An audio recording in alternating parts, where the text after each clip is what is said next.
Welcome to 7:30. Later in the programme, the Oscar hopeful who made a film in his mum's lounge room, but first to the battle over power bills. Late last year, Victoria's Premier pledged to bring back government-owned electricity generation, promising it would lead to lower bills and create thousands of new jobs. Now, the re-elected Labour government faces the task of delivering on that promise. This report from Nadia, Daly and Lucy Kent.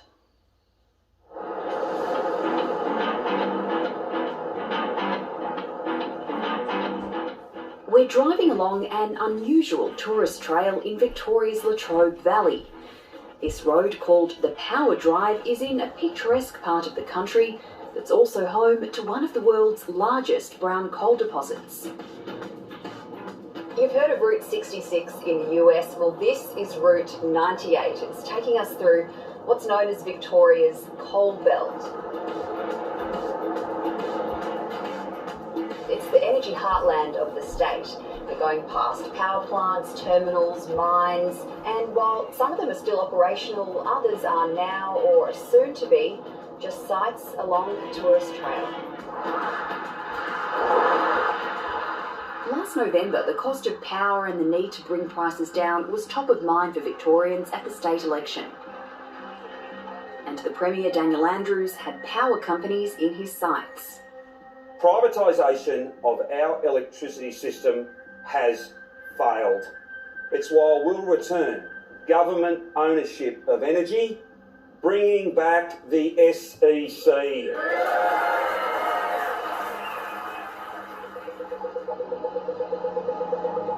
This idea of community power was a strong issue in terms of motivating people to vote Labor.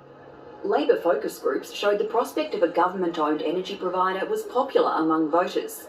Cost of living is now almost a universal issue, and really every sort of politician or political party wants to and claims they can do something about it.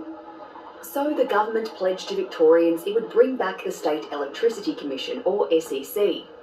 But unlike the original SEC, which was a state monopoly on electricity generation and distribution, the new version would be a government entity in partnership with private capital operating in the energy market. Our first reaction was one of surprise. It was news to everyone in the industry. And secondly, to note, it's not really so much a revival of the SEC apart from in name. The original SEC, its assets were privatised away in the late 90s. And since then, the SEC has sat almost as a shell company, and now that shell company is going to be used as a $1 billion investment vehicle for renewables projects that the government will own. The government promised that the new SEC will deliver lower power bills to Victorians by investing in clean energy and will create almost 60,000 new jobs. But where those jobs will be created and what the new company will do and look like is not clear.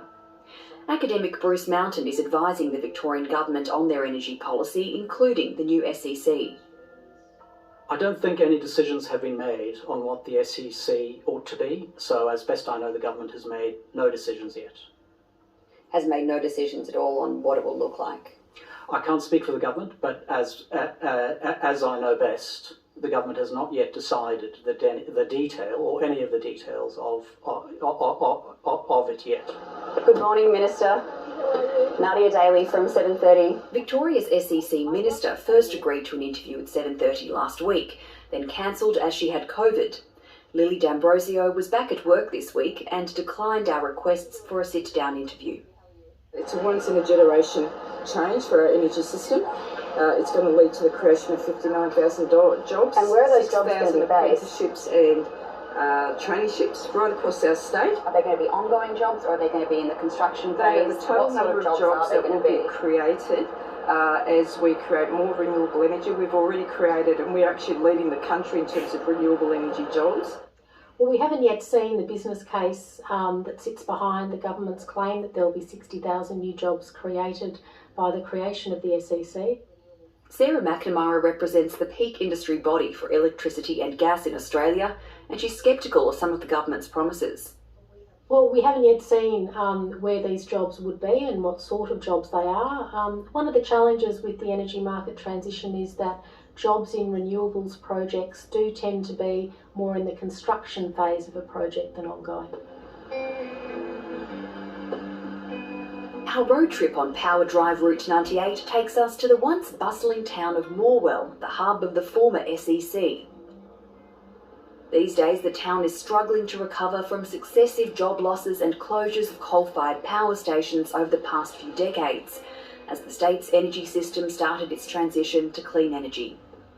During last year's election campaign, Premier Daniel Andrews said Morwell would be the home of the new SEC, with a centre of excellence to be built here. Making sure this community and this proud region are at the heart of our clean energy future. Generations of families relied on the SEC for their livelihoods, and for some it was synonymous with security and stability. They closed it down to start with and now they want to go back again. Would it be a good thing to re-establish the SEC, in your view? Well,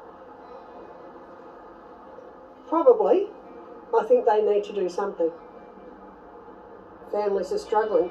My grandfather worked for the SEC for over 35 years of his life, and he said when he died it was the worst thing that ever happened.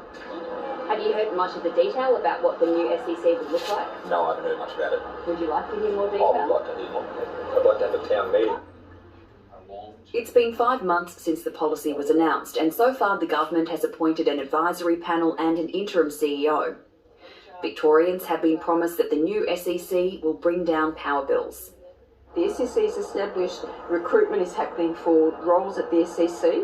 We've gone out and done market testing, and that is when continuing. When can Victorians expect to see lower power bills as a result of the SEC? Well, what I've said to you all along is that the more renewable energy we can bring into our system, the downward pressure will be on electricity prices. Investment in new renewables projects that are owned by the government will not bring prices down. But Bruce Mountain disagrees. He says the new SEC could provide lower prices to consumers in time. When do you think Victorians might see the benefit of lower power prices realistically? I imagine with a 4-year cycle, our government will want to see measurable changes within 4 years. The underlying economic advantages, however, are expressed not during the electoral cycle, but over a much longer period of time. It sounds like there's still quite a lot to be worked out. There's a great deal to be worked out. It's a massive policy shift. The sector is extraordinarily complex and there's so many different aspects to it. Victorians voted for it, and Victorians voted to bring back the SEC, and that's exactly what we're going to be doing. Thank you.